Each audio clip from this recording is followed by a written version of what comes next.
Hey there, everybody. My name's Ryan from Askreddit Tells, and today we're going to be looking at some of the r/PettyRevenge stories.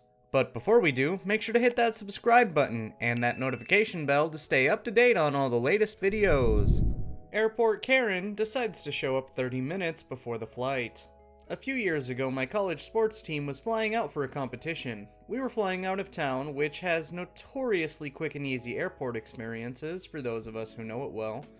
When flying alone, it's generally no sweat to show up only an hour before, even less. But this is always a risk in all airports, even the small ones.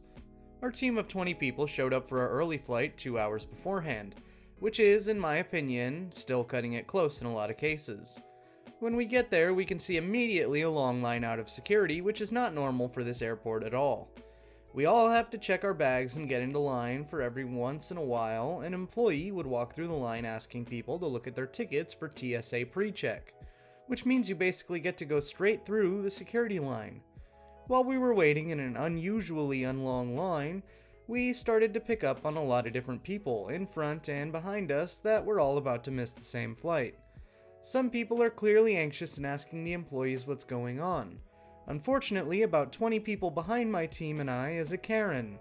Karen's flight leaves in 30 minutes, and I note the fact that she is behind us in a line, which means she probably just showed up only a half an hour before her flight leaves. Insanity! For the next 30 minutes, Karen's pushing past people, some of them are on the same flight as her.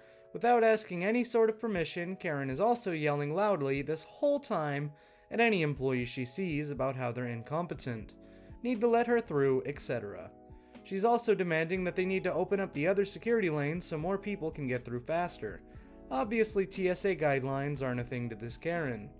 So finally, Karen literally pushes her way through the line to about 5 people away from where my team is waiting, and there is no way we're letting her through. This is when I decide to get a little more revenge for all those poor employees and all the other nice and respectful people waiting there. Being at the back of the line, my friend and I tell the few people behind the Karen and ourselves that they can skip ahead of our whole team because they're also on the flight Karen's about to miss. They go through, and finally Karen gets there expecting us to let her through. Ha! We told her that she was very rude to the employees and we weren't going to let her pass. She tried to shove past us, which was hilarious. She huffed and puffed behind us and was mumbling a bunch of stuff about how the whole rest of the way through the line. So we are finally about 3 people away from where our IDs are checked. Karen has finally stopped yelling at every single possible employee that comes by because we're so close to the front. Remember when I mentioned earlier the employee who comes to remind us to look for the TSA pre-check on our boarding passes? Well, turns out Karen was yelling at over the whole time and never got the info. When she finally started actually listening to the people who work there, she found out she could have skipped the entire line from the very beginning of the story. Amazing. I swear, some people laughed out loud when she went, "Oh, I have that." Alright folks, buckle up, cause this is a long one, and it's from r/nuclear revenge. They framed me, they fired me, and that's how they effed themselves into a divorce, a prison sentence, and a handful of deportations. This is a long one, but if you stick with it until the end, you will learn how I was framed and fired from my job, and accidentally set off a chain reaction that led to a staff overhaul with several managers being fired or moved to other restaurants. The general manager being fired and getting a divorce, and one of the managers being investigated by the FBI and ultimately arrested, as well as several of the workers being deported. Here we go.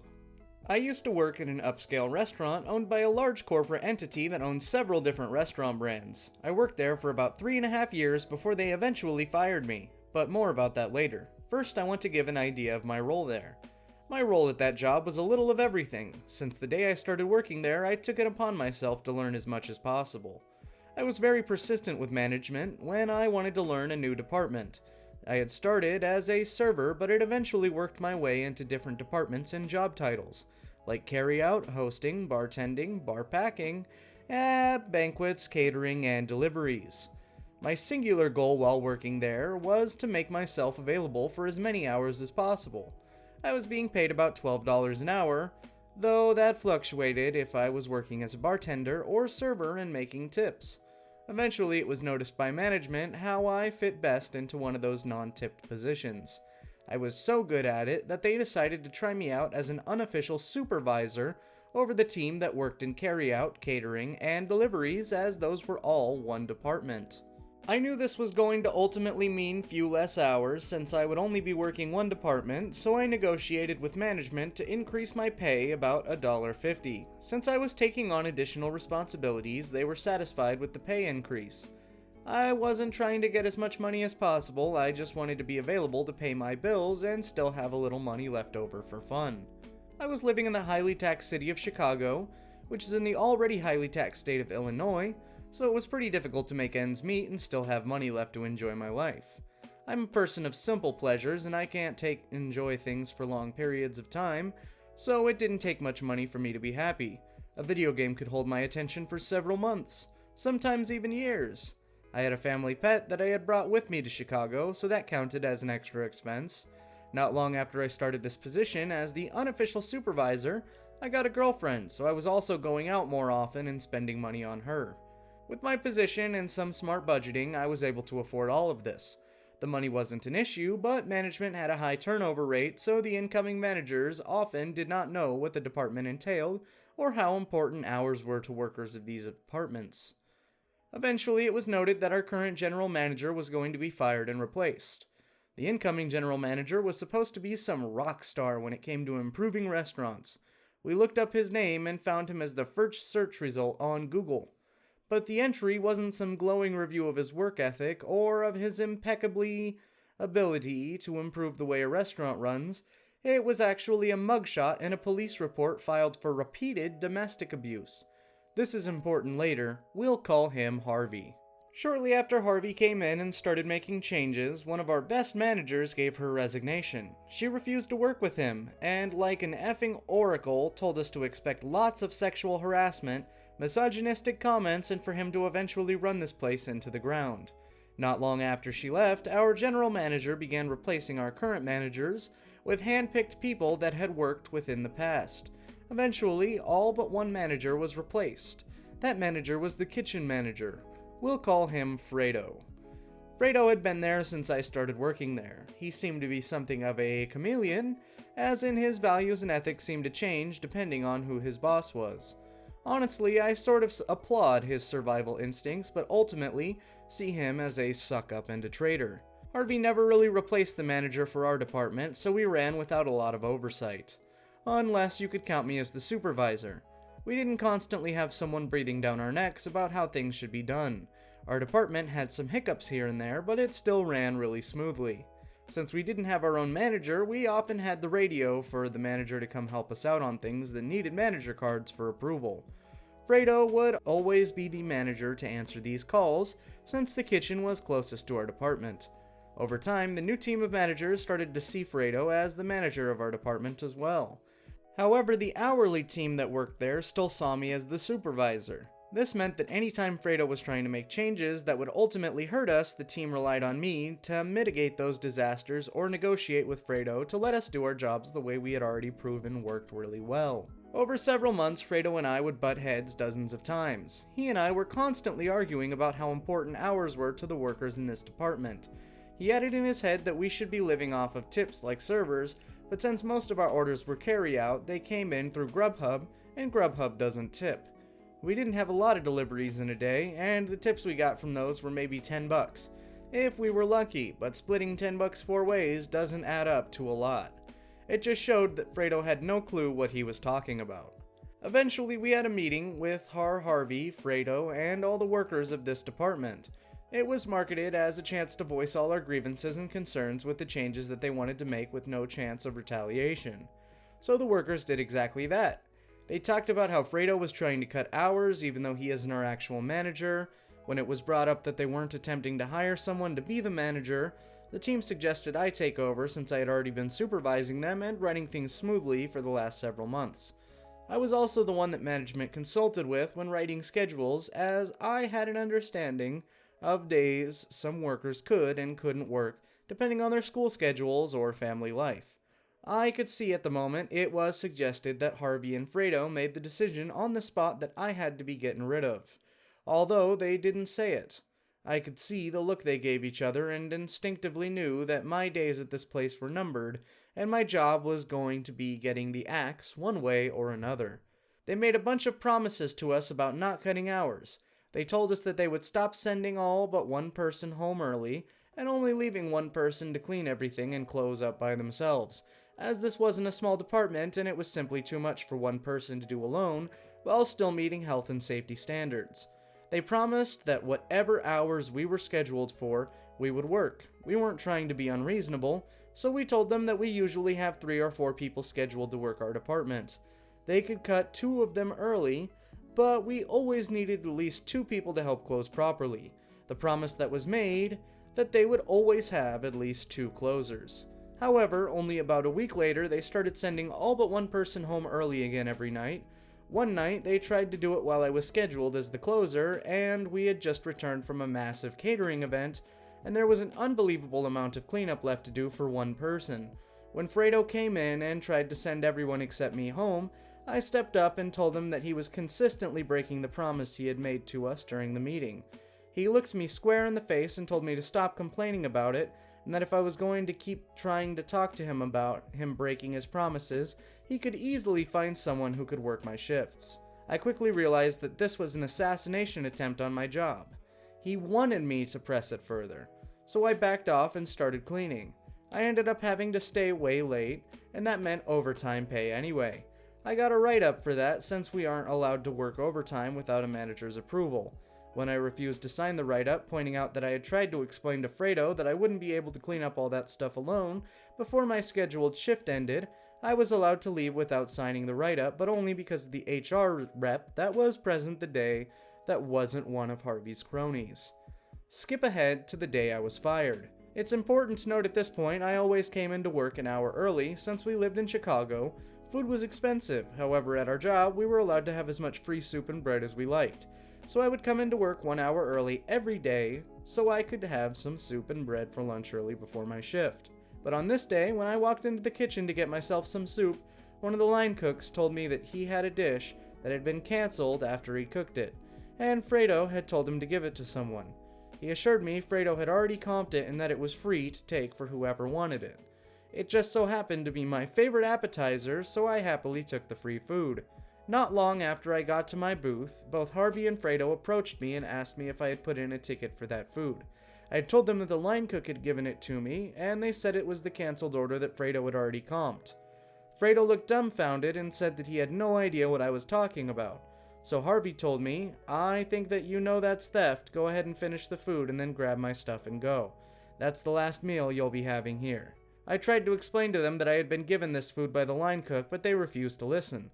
So I offered to take them to the kitchen to clear it up with the cook, but by the time I had gone back to the kitchen with them to talk to the line cook, he had already gone home for the day. I had no choice but to gather my stuff, say my goodbyes, and head home. On my way out, I told the people working my department that afternoon what had happened exactly as it happened. They were shocked and angry, but mostly sad to see me go. I decided that on my way out I would stop by the accounting office and pick up any tips that may have been dropped for me that week, just to make sure I didn't get screwed out of that money. Before heading down, I had the gut feeling just to set my phone to record, and I stuffed it into my pocket with the camera rolling. Although the video was entirely black since it was in my pocket, I did manage to get a pretty muffled recording of Harvey and Fredo's voices through the door, discussing how things had gone as planned, and that they were trying to get rid of me ever since that meeting with my department. I knocked on the door, and they hushed up before opening it. They asked what I was still doing here, and I asked for my tips. They gathered what was in the safe for me and handed it over. Despite my anger rising at what I had just heard, I decided to not burn this bridge just yet, because perhaps I could effing nuke it later. I offered a handshake to both managers, thanked them for the opportunity to work there, and left, making sure to put my phone out of my pocket and record the front of the restaurant with the sign showing its name and logo. Working in a restaurant, you learn to always cover your own ass. It's true for most jobs, but something was just telling me I would need all this later. If I was being accused of theft, I wanted to be able to prove it wasn't true if it ever came up in future job interviews, which is exactly what happened and where this all started going nuclear. On the train ride home, I sent some messages and made some posts on local groups on Facebook saying that I had just been fired and that I was looking for a job as quickly as possible. By the time I got off at my last stop, I had already set up an interview for later that day. I was offered the job about 5 minutes into the interview, but after going over the details, it didn't sound like it was for me, so I turned it down. I interviewed a few other places, found the one that was a damned good fit, with a hefty pay increase compared to my previous job, and I wouldn't have to deal with customers. It was an auditing job for a logistics company. However, during the interview with the manager of this job, he mentioned he had already called my previous place of employment and had spoken with the general manager, Harvey. Harvey had told him that I had even been fired for theft. Luckily for me, the manager I was interviewing with asked me to tell him more about that, and he was willing to let me pull out my phone and find the recording. I asked and the voice of the video was the same as the one he spoke with on the phone. It was. That was confirmation enough for him that I hadn't made a fake video. He'd listened to the two managers in the video admit that they had set me up and watched to the end when I showed them the front of the restaurant, complete with logo and the name. The manager interviewing me, who we'll start calling Dean, hired me immediately and asked me to send him the recording. I did. I thought that was the end of it. About 7 months later, after settling into this job quite nicely, HR sent out a welcome to my new team members email, which had listed all the new hires and all the facts about them. They even had pictures of them all. These all were sent out every time they had a new hire of rounds of people. One of them, Thomas, was a former coworker who worked with me at the restaurant. We had worked at the host stand together, so I was pretty glad to see someone I knew and liked coming onto the team. I sought out his desk and went and said hello, and asked why he left the restaurant. He hadn't left willingly. He'd been laid off because the company was under investigation. It had started as a relatively small matter. The corporate entity that owned the restaurant chain had received an email with an attached video. My video that had been filmed from inside my pocket that was cause enough for corporate to send someone to investigate internally. Thomas was pretty surprised that I hadn't heard anything about it, since there had been numerous attempts to get in touch with me. As soon as he said that, I logged into an older email I had just used when I first applied for the job at the restaurant. I had at least 24 emails asking me to come in to discuss my employment and termination. I had never replied. I just didn't care enough anymore. I'd also changed my number since then, so they hadn't been able to contact me by phone. Thomas continued explaining that before corporate had sent someone, Harvey and Fredo had talked with my department and tried to offer them all a small pay increase to spin a corporate story about how I was incompetent at my job and failed to live up to my duties. The day the corporate auditor showed up, there had been a small exodus of people from my old department. They quit on the spot, in front of the lady from corporate, let's call her Audrey, and made sure to rat out Harvey and Fredo before leaving. Strike one for both of them. Strike two came a couple of days after Audrey showed Harvey and Fredo that recording that had kicked all of this off. They denied it vehemently, but there was no mistaking Harvey's voice. It's unique. Not only that, but the video had also picked up their voice and mine when we shook hands and had a friendly parting of the ways, which was something that they had already bragged about to Audrey, thinking it made them look better when we were able to part on good terms. This wasn't the actual strike two, that came when it was clear they needed to be separated. So Audrey sent Fredo to work at another restaurant owned by our parent company and temporarily demoted Harvey to manager. This tore them apart. They had once been an inseparable evil team, but the pressure of the investigation must have pushed them over the edge. They ended up at each other's throats on Facebook on a public post on the company's page. The post had since been deleted, but Thomas explained it as the following. Fredo had been pictured in the Facebook post of the restaurant page, and Harvey made a passive-aggressive comment about how Fredo shouldn't even be in the picture since it had been moved to another restaurant due to misconduct.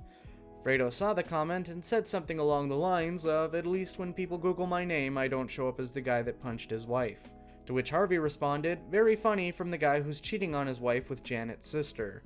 Not her real name, but Janet was the girl they appointed to official supervise my old department after they fired me.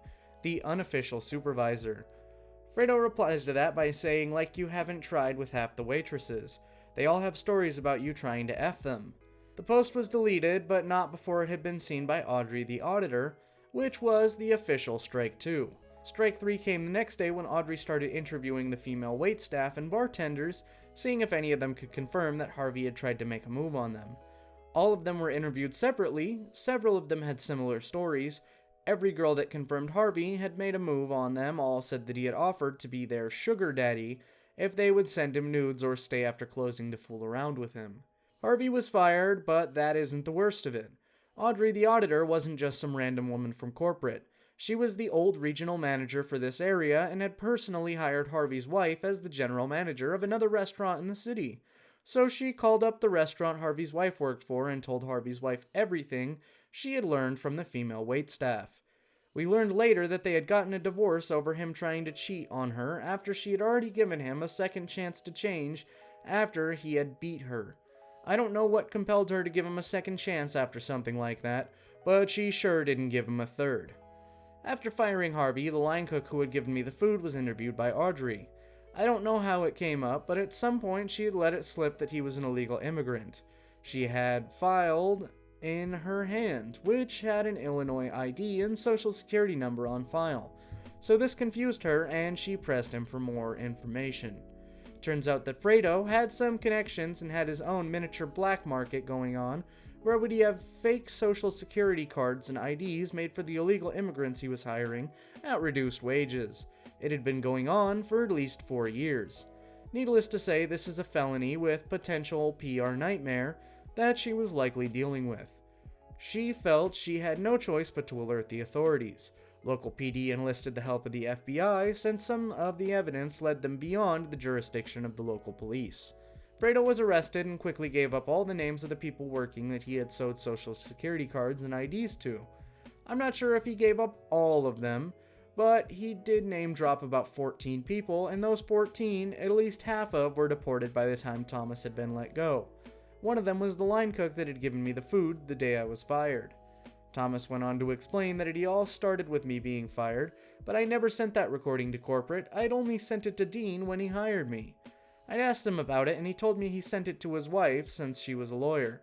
He wanted to see if I had a case to maybe sue my only job, since what they had done was wrong, but he also remembered that when we had first talked about it, I said I'm not the type of person who would try and make millions off an entire company because of the mistakes of 2 a-holes. But I'd also like to say it would have been pretty sweet to see them lose their jobs too. So his wife had been the one that sent the legal team to corporate HQ of my old restaurant job. My boss showed it to his wife, who forwarded it to the real head honchos of my old job. They were both just trying to get the 2 scumbags fired for what they did to me, but I ended up pulling a thread so long that it didn't end until there were sexual harassment accusations, revelations about my manager cheating on their wives with girls related to people that they had placed in positions of authority, a divorce, mass layoffs, pending investigations, a staff overhaul, an FBI investigation into what could have been considered black market dealings of falsified government-issued documents, and at least half a dozen deportations, and probably as many as 14. I don't know if this counts as nuclear revenge, as I didn't actively pursue it, but Thomas ended up showing me that even if it wasn't revenge, it was definitely nuclear, and the crater it had left was massive. Edit. Apologies for a run-on sentence. And that brings us to the end of a very long chapter of r/PettyRevenge. Did you like it? Make sure to check out some of our other stuff and even subscribe. As always, my name's Ryan from Askreddit Tells, and I look forward to seeing you in the next video.